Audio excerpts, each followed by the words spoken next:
Hi guys, welcome back to my channel. Today I'm going to show you how you can a survey with a Canva. So you can create interactive polls with Canva.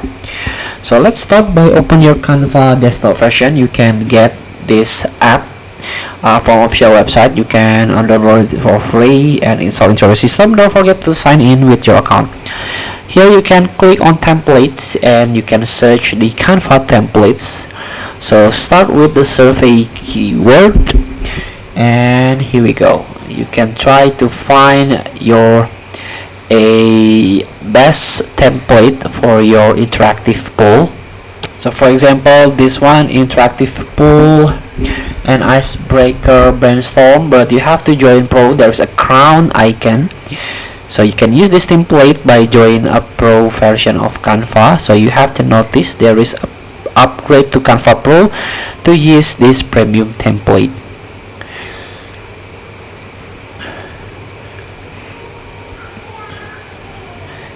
And here, this is the free one. You can try this by Diana Munoz, orange and green playful entrepreneur pro Instagram posts.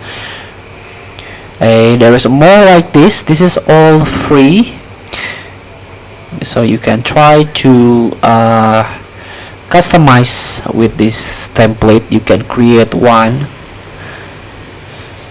so you can design by yourself this poll type. Feel free to try. Thank you for watching. Don't forget to comment, like, and subscribe, and subscribe button below. See you in the next video.